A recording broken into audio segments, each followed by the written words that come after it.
My pranams to all Atmajyotis, divine light of the self. Today we are taking up the topic of Upadesha Sara of Sri Ramana Maharshi. Upadesha Saram of Sri Ramana Maharshi. To give a background about Upadesha Saram, Sri Ramana Maharshi was born in last century, December 30th, 1879.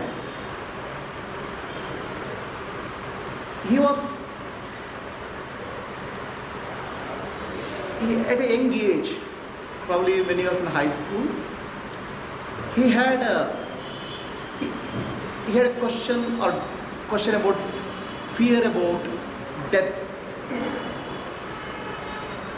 He started contemplating on death, and when in that contemplation of the death, he started thinking death means the heartbeat will stop, the breathing will stop, the body will become rigid. So he started visualizing death probably when he was in high school. Suddenly death overtook him. He started experiencing death. But the body was dying, the consciousness was not dying. The consciousness was fully aware.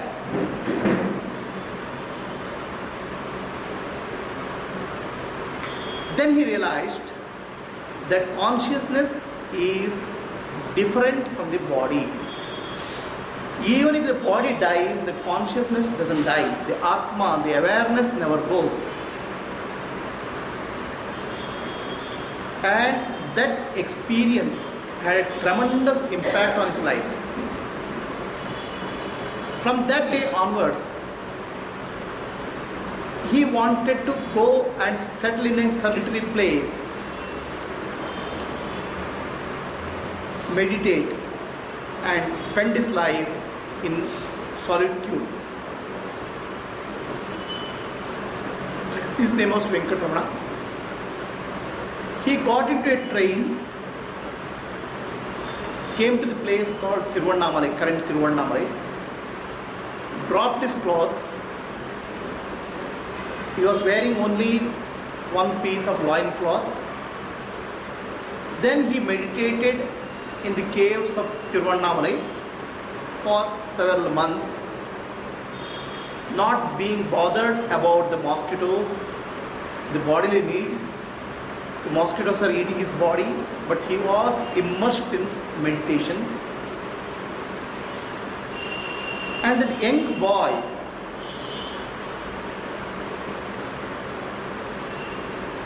had a realization or self-realization at such a young age. He started attracting people in and around Thiruvannamalai who know about the enlightenment and liberation, because the Thiruvannamalai, the mountain of Thiruvannamalai, is a sacred mountain. There are many saints, sages who have meditated on that, and people in and around Thiruvannamalai are also very familiar with the spiritual aspects, spiritual dimensions of life. So some of them came and approached Sri Ramana Maharshi. They became disciples of Ramana Maharshi. And one of the disciples, I think Ganapati Swami or Murugna, one of them, composed a poetry in praise of Sri Ramana Maharshi. Ramana Maharshi is a realized soul. He used to instruct people in silence. He used to silently sit silently, and people who came, who wanted to ask some questions to Ramana Maharshi, they were getting answers from within in that deep silence.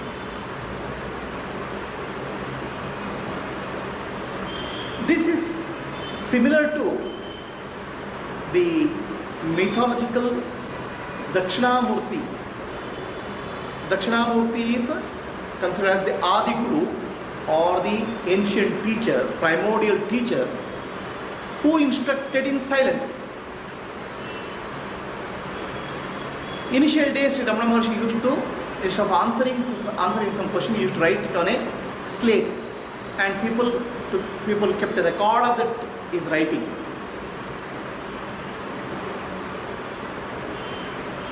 When when Muruganar or Ganapati Swami, he wrote a poetry on Sri Ramana Maharshi and offered it to him. The poetry was incomplete. The poetry is Ramana Maharshi is compared to Shiva, the enlightened master, the Adi Guru Shiva, how he taught the sages who were there in Darukavana. This is one of the one of the Puranic stories. There were a couple of sages. There are many people in Darukavana, a forest called Darukavana, who were involved in intense practices. They were doing a lot of the different kinds of rituals. They had acquired different types of powers, siddhis. Shiva wanted to teach a lesson to them and came to their ashram in the form of a monk, sannyasi, young monk. These sages who were there in the Darukavana were haughty because they were doing so many practices, they had acquired so many types of miraculous powers. Their life was focused on getting more and more powers, miraculous powers. They ignored Shiva. But what happened was, all their wives, the wives of these sages, they got attracted by the beauty, attracted by Shiva, the sannyasi, and they started going behind Shiva. These sages got angry with Shiva, with this monk. They created different kinds of terrible things, different types of animals, lightning, fire, to destroy this sannyasi who is taking away their wives. None of this affected Shiva, obviously. He was smiling, standing in front of them, smiling, and none of these powers which these siddhis which these monks had an effect on Shiva.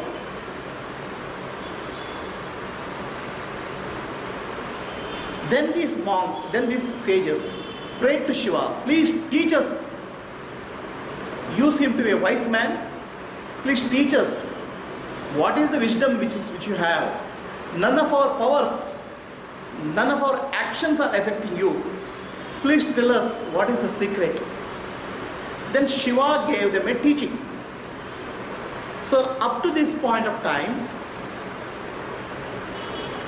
the poetry was written by disciple of Ramana Maharshi. He came and approached Ramana Maharshi and asked Ramana Maharshi, prayed to Ramana Maharshi, please complete. What did Shiva teach to? What did Shiva teach? These sages. What is the teaching of Shiva to these sages? The teachings, Ramana Maharshi explained the teaching of Shiva to the sages of Darukavana in the form of 30 shlokas. Those 30 shlokas are called Upadesha Saram. Upadesha Saram means essence of teaching of Sri Ramana Maharshi. Now the beauty of this is, the spiritual literature is vast.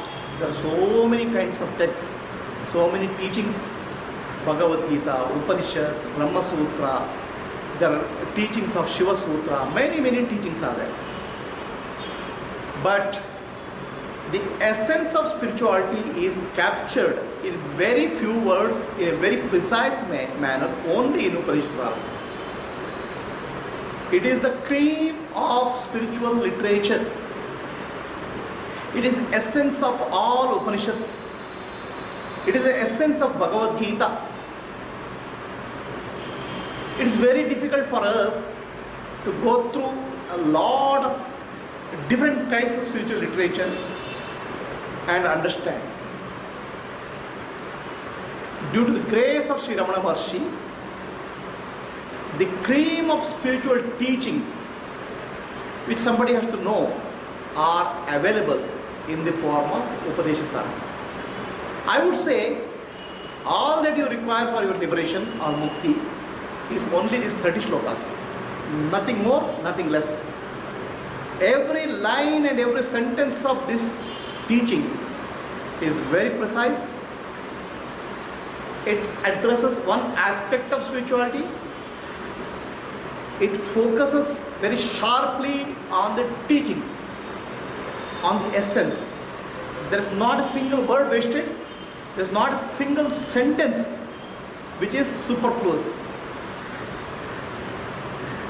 It is packed with the cream of spiritual wisdom.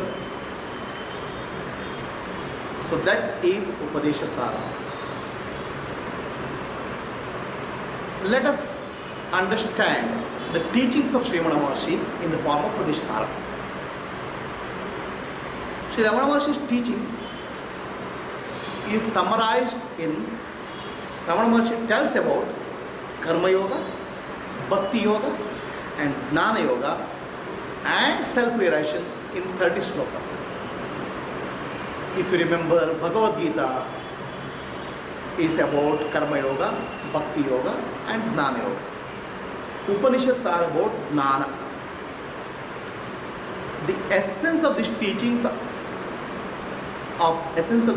Bhagavad Gita and Upanishad is put forward by Sri Ramana Maharshi in the form of Upadesha Saram.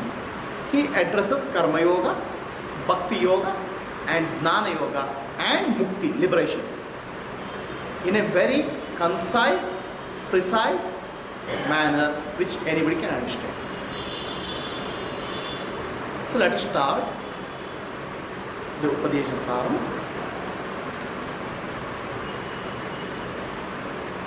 Karturajnaya प्राप्यते फलम कर्म किं परम कर्म तज्जडम कृतिमहोदधौ पतन कारणम फलमशाश्वतम गति निरोधकम ईश्वरार्पितम नेच्छया कृतम चित्तशोधकम मुक्तिसाधकम.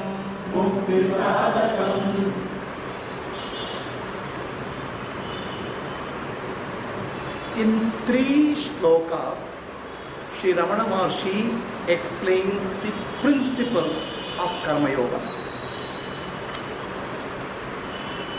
Karturajnaya prapyate phalam karma kim param karma tajjadam. All of us have desires of various kinds. I want to do this, I want to do this, I don't want to do this. I want to achieve something in life. This is what I want in life. So this kind of desires arise continuously in us. Various kinds of desires. And desires propel us into action. Desires make us act. Nobody can sit idle for a moment, because the moment you sit idle, the desires sprout. And these desires compel you, propel you into action. these actions will result in a positive result or a negative result, a desired result or unwanted result, or sometimes neutral. Right? Desires, whenever you perform action, a positive result may can come, a negative result may can come, or a neutral. When I say positive, negative, desired, desirable, non-desirable, or neutral result may come. So when you get a result which you desire, you'll feel happy, joyful, and you want to do that type of action again and again to get the result what you wanted. But unfortunately in life, every time you do the same action, the result may not be the same. So you will have, sometimes you fail, sometimes you don't get desired results. When you don't get desired results, there is a stress, there's a disappointment, there's unhappiness in life. Both this happiness and unhappiness, which is born out of the results of action, leave print in our consciousness, print in our mind. Something as good, something as not good, something as neutral. There is a print in our mind. This print becomes the vasana or impression. This vasana propels us further action. Again you have to do same action. The vasanas are the prints in the subconscious or subconscious mind. These vasanas will rise again, propelling you to do action, either desirable for a desirable result, or actions which avoid undesirable result. So gradually what happens to you? What happens to you is you become more and more a being driven by vasanas, impressions. You start living a programmed life instead of a conscious life. It is something like a robot. What is robot? Robot will do so many actions, but all actions of robot are programmed.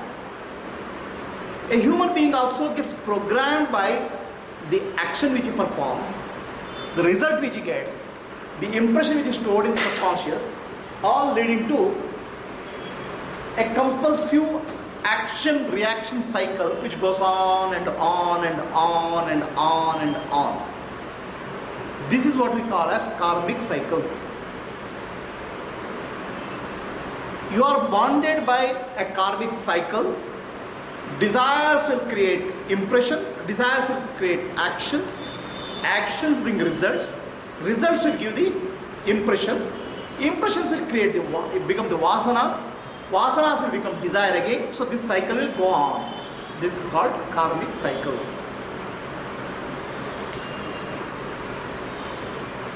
Sudden, gradually over a period of time, we become just machines which keep on doing something based on the programming which is there in our mind. And this particular programming which is there, impressions, vasanas, action, will not end with the death. It will keep continuing. Because again you take a birth to fulfill unfulfilled desires, unfulfilled vasanas. The life will continue like that.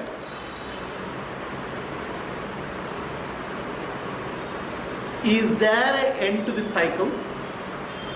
And if there is an end to the cycle, why should there be an end to the cycle? Karmic cycle. If you look at desires, why do we have desires? We have desires because we have a vacuum or lacuna in us. I need something. I want something. Want and need always refer to a gap I have something missing in my life, so that I want to fulfill. I want something more. I want something more. That fulfillment, the desire for fulfillment is called fulfillment is there. And this arises from a basic feeling of inadequacy in us. There's a shortcoming in us. There's a limitation in us. And this limitation, to overcome this limitation, we seek to perform certain actions.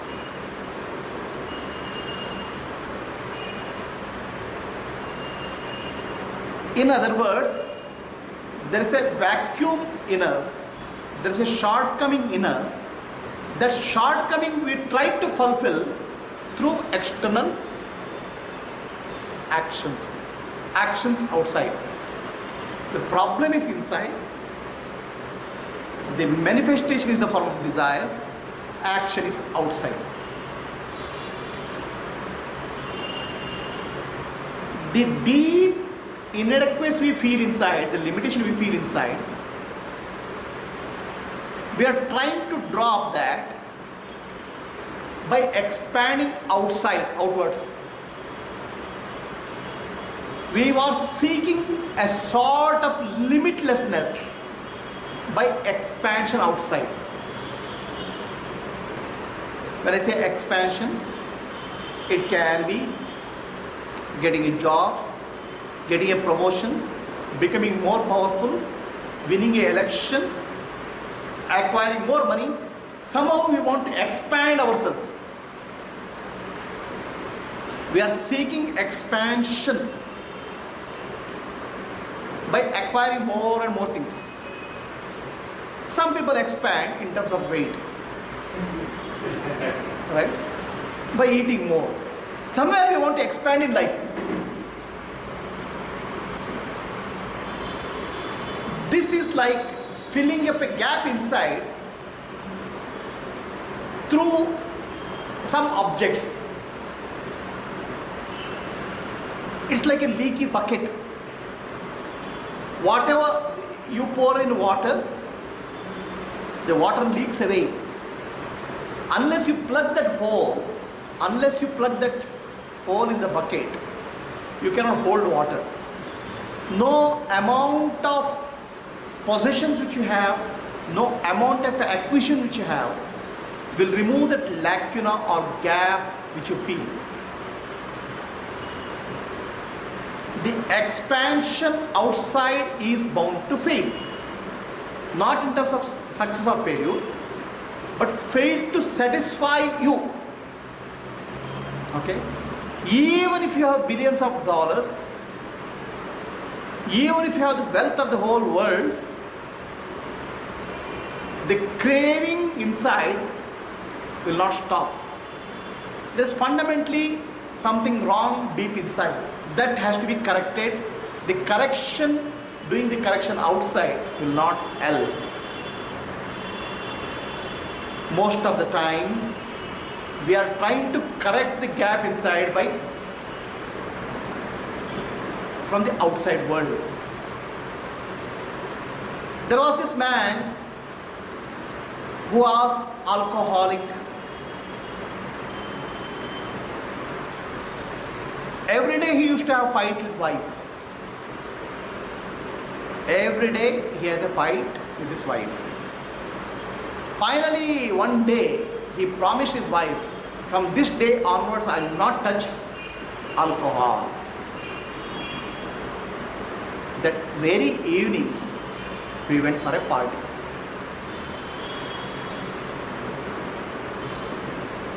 Obviously the old habits die hard. He had his daily quota, and while coming he fell into a ditch. Was badly hurt. He came home, the wife is already asleep. In his half partial awareness, he still remembers. He has a partial awareness and he is still afraid of the wife shouting at him. silently opens the door, goes to the bathroom, puts band-aid for the injuries, goes and sleeps on the bed.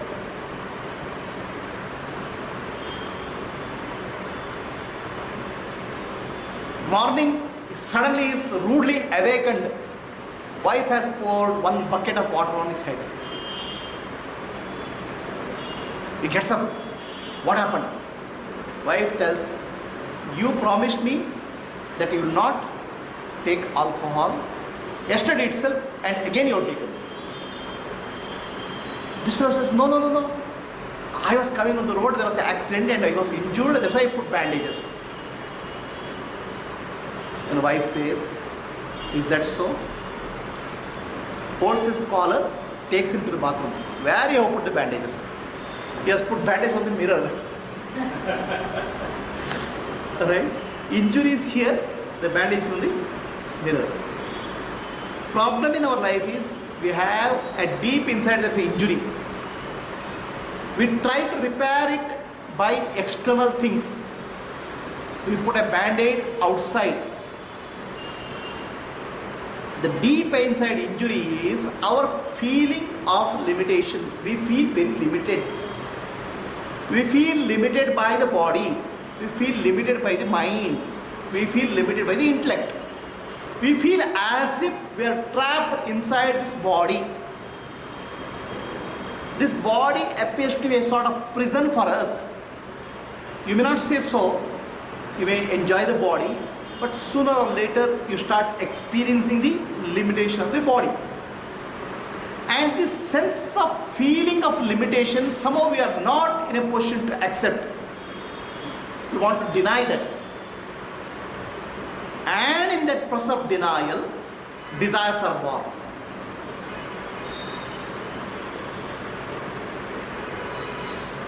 So Sri Ramana Maharshi says in the first sloka, Karturadnaya prapyate param, karma kim param, karma tajjadam. By your limited action, you are trying to gain that unlimited. Every action has a limited result. Whatever, however great work you do, the results are limited, finite. But you want to become infinite. You want to expand into infinity. Infinity cannot be achieved through finite actions. Karma kim param. The finite action, the finite results, they will never fetch you the infinite expansion which you are seeking. Karturadnaya prapyate phalam. The karma itself, the action and reaction and the fruits of action, is ordained by the Lord. Karturadnaya. Kartu is the creator, the Lord. He has made the karma, karma phala and results. Or he has made the laws of karma. So here you have to understand, Shiva, that's the Dwarakavana Rishis. And Sri Ramana Maharshi reproduces the teachings of Shiva. Karturadnaya prapyate phalam. The Rishis or the sages of Dwarakavana had the impression that by performing certain yajna, I'll get the result. So they didn't have the concept of the supreme reality or the Lord. Actions will fetch some results. They forgot the consciousness, higher consciousness, which created this system of action, results, or karma and karma phala. Probably in the modern day, this all applies to all of us. We say everything is explained by science. So I'll ask, okay, if you throw a ball, it will fall into the ground. Why? It's because there is a gravitational force. Okay? Throw a ball, it will fall to the ground. There is a gravitational force. Now, I feel I have understood everything.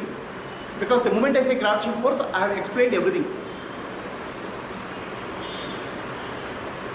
So none of the explanations of mechanical laws in the world requires a higher consciousness.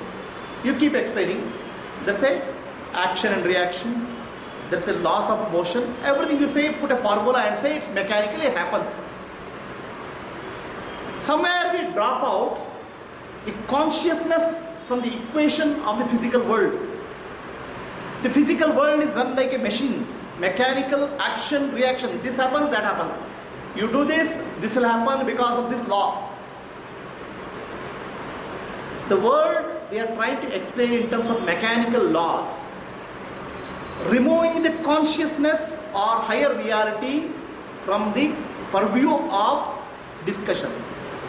Just by understanding mechanical laws, we believe that we have understood everything. What is forgotten is that these laws are created by a sentience or conscious entity. I throw a ball, it will fall because of gravitational force.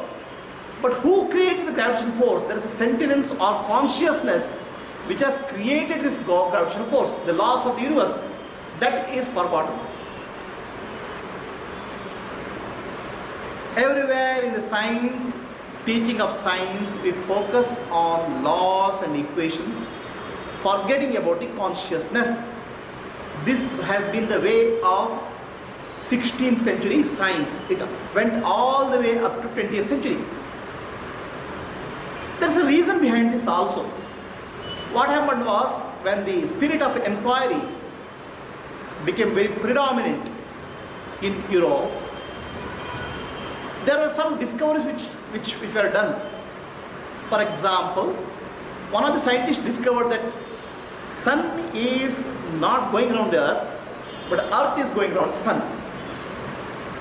This was a shock to the many of the religious people, because it was against the teachings of the Bible. Bible says sun is going around the earth, and this person was persecuted and threatened. So to avoid the threatening and persecution by the religious groups, the subsequent scientists removed the religion or consciousness from their discovery. They tried to explain the universe in a mechanical laws. They tried to explain the universe as a machine going round and round with the precise laws.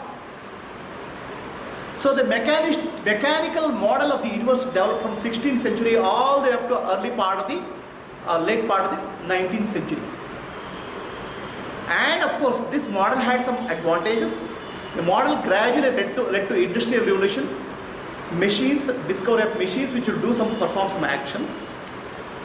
But early part of or later part of 19th century or early part of 20th century, the fundamental discoveries in science gave a death blow to the mechanical model of the universe which science was speaking of. The mechanical model of the universe is everything is machine, everything is mechanical. You know the law, it will work like that. The quantum physics, discoveries in quantum physics brought the conscious observer into the phenomenon. The science was avoiding the consciousness in any of the discoveries. Science was saying everything is a machine. If you know everything formula, you know the whole universe working, then there is no need of God. Suddenly, the first time in the world, the consciousness was brought into the picture in the form of quantum physics discoveries. Quantum physics says the observed phenomena gets affected by the observer, which means the consciousness affects the laws of operation. So first time there was a primacy for the consciousness or the observer in science, which was actually completely break from the so-called Newtonian physics.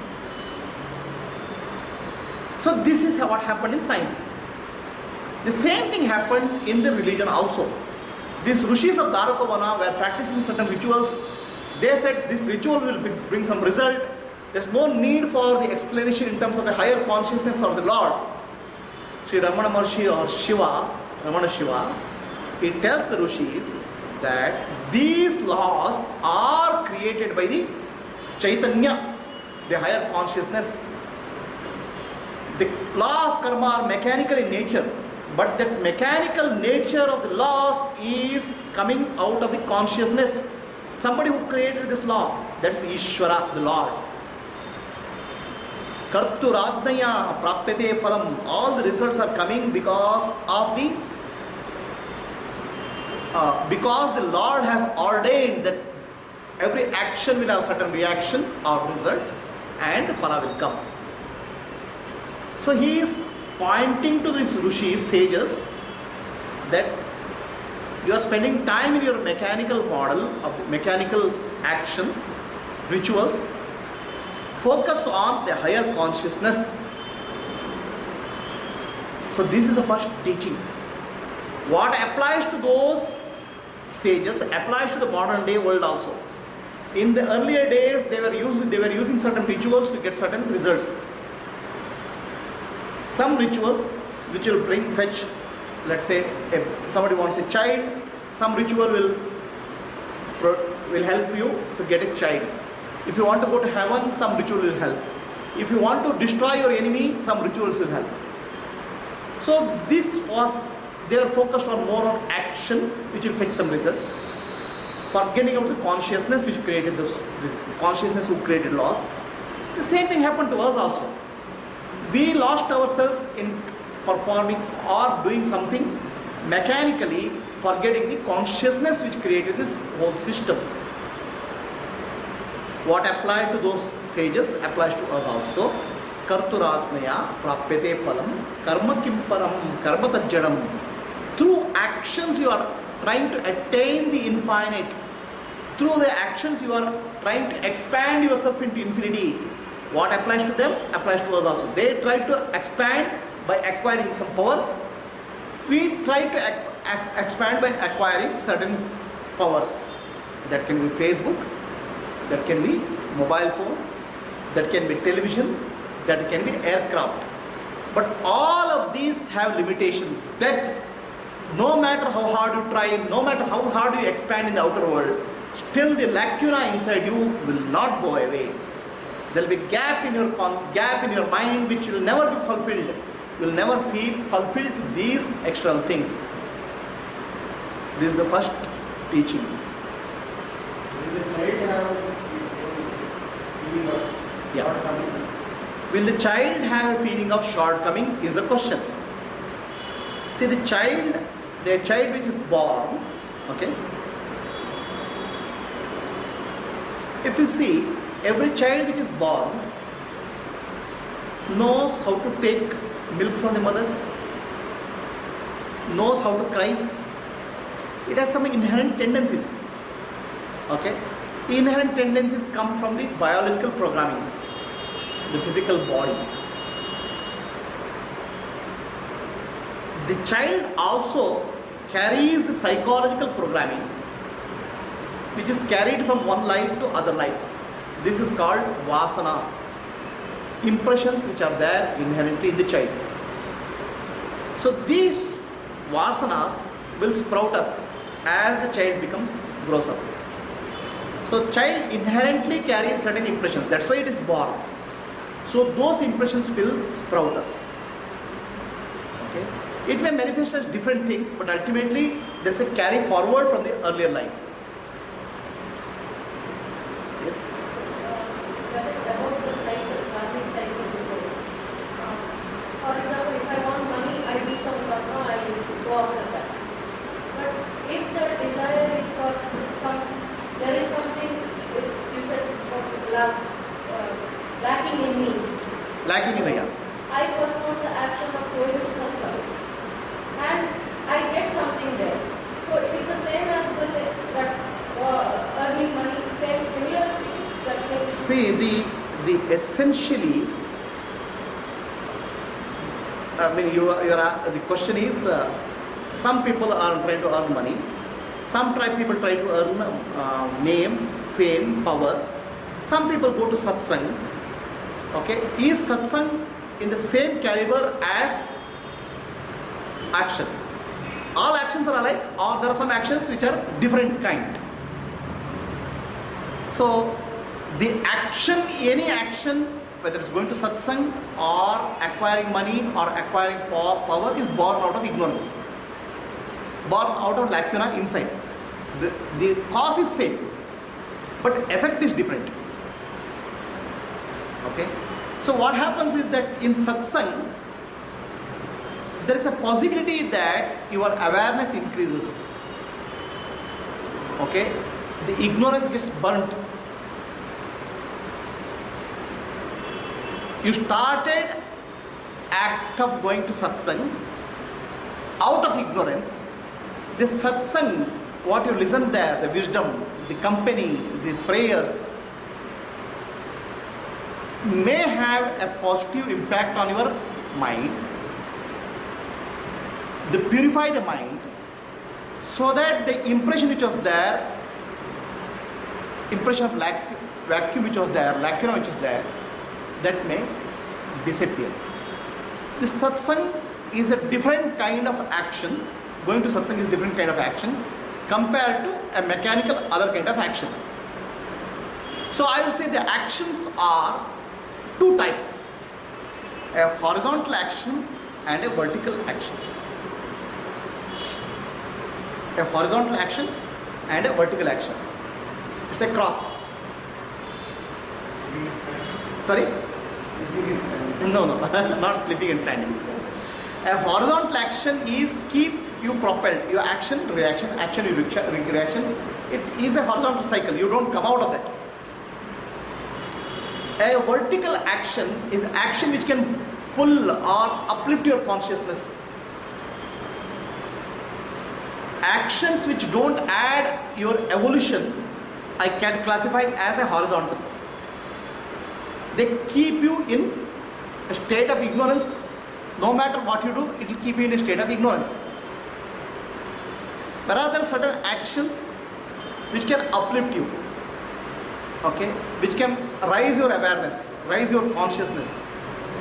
So those are the actions I call as vertical. So horizontal keeps you bound, vertical helps you to liberate, free. So satsang, going to satsang, right kind of satsang, falls into the category of actions which will uplift you. But actions per se are born out of the feeling of inadequacy. The result is different. Is it clear? Any questions? Yeah. For example, frivolous. So if we have a conversation on spirituality over a couple of drinks of alcohol, is that vertical evolution? So the question is, if you have a discussion about spirituality or a couple of pecks of alcohol, is that vertical evolution? will it help lead to evolution? You heard of this poetry called Kodagana Koda Nungitta? Have you heard of this? Huh? A beautiful poetry, right? Who is that? No, who wrote that? Shishnala Sharif Saheba was in northern part of Karnataka. His guru was called Govinda. Both were alcoholic. Okay? Both guru and shishya were alcoholic. He wrote a poetry. This poetry is like Kodagana. He has written a couple of beautiful poetries, very, very intense teachings of spirituality. Kodagana Kodinu Gita, then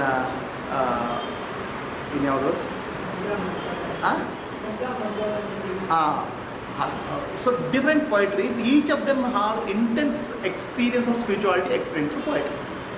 So these people were alcoholic. Okay, so they wrote, they talked spirituality and drink alcohol when they drink alcohol, or they talk spirituality without drinking alcohol. I don't know, but they were deeply spiritual. And incidentally, many of the Sufi teachings, okay, especially in the Middle East, speak about alcohol, wine, okay, the woman, the love, okay, they are all metaphoric. They are told metaphorically. At that time, when the Sufism was on the rise, the religious persecution was there. So these people were being persecuted. So instead of talking spiritual truths, they talk spiritual truths in the metaphorical language. In terms of the divine joy which you experience, they talk about the joy which you experience when you drink alcohol, like that. So these are, apart from this, if somebody discusses about spirituality during alcohol session, will it help or not? It could help, because somebody who discusses something in a alcoholic session, I think to some extent of awareness will be there anyway. It is not that awareness is not zero. Somewhere some impression may get triggered, and probably that person may be able to grasp something which you would not have grasped earlier. But that doesn't mean that drinking alcohol is a qualification for spirituality, right? Even the word spirituality is common. One is spirituality about higher consciousness, other is spirituality about alcohol, liquid spirituality. I would recommend that a spiritual teaching has to be learned from a master in a not in a inebriated condition. In the sense, without drinking alcohol, listen. After that, if you drink alcohol, I don't know. It's up to you. See, it requires, please understand, spirituality requires a sharp intellect, awareness, which probably will be diminished when during state of alcohol. I am not sure.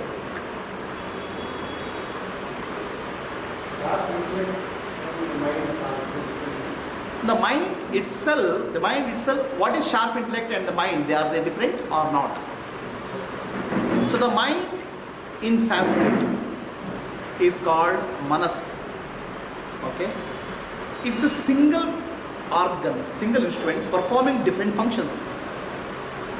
It is something similar to this. A woman becomes mother with respect to her daughter. A woman becomes wife with respect to husband, and daughter with respect to mother. She is the same woman. She performs different roles. Similarly, the mind performing different roles performs different roles. They are called manas, buddhi, ahankara, chitta. These are the four functions which are performed by the manas.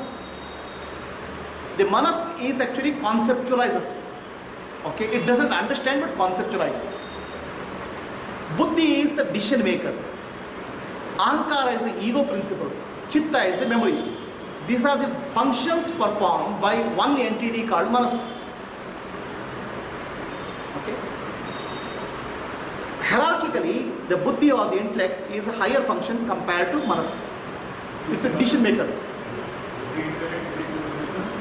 No. Intellect is not equal to wisdom. Many people are very highly intellectuals, but zero wisdom. A person having a high wisdom may not be a high intellectual. Okay. So the question is intellect equal to wisdom? Intellect is not equal to wisdom. A person may be very highly intellectual, but maybe not wise. So then the question comes, what is wisdom? What is intellect? Okay. So that's one thing. It's like person knowing about swimming and person knows swimming. Yes. So an intellect has a knowledge of many things. Okay. And he knows to apply also, probably. A very intelligent person may know a lot of things and may apply it in life in various ways. Wisdom is the experiential knowledge. Deeper understanding. So, for example, I may have the knowledge that fire burns, but wisdom that fire burns, once I put my hand into that, I'll know. So, the wisdom is the knowledge which is ingrained, knowledge which is internalized. Okay. only happening from karma. Hmm? That is because of action. Action ಇಂದಾನೆ ಆಗೋದು. ಯಾವುದು? Because of action. By doing only. The question is wisdom comes by action or not? The answer is yes and no. Okay. The wisdom, it's like whether wisdom the question is wisdom comes through action, means karma only leads to wisdom is the question. So the answer is the story of the buffalo. There's a buffalo and somebody comes and hits buffalo. So buffalo thinks, oh, somebody is beating somebody somewhere. The second time he hits, the buffalo thinks, oh, somebody is beating somebody nearby. The third time somebody is beating the buffalo, buffalo understands, oh, he's beating me only, and runs.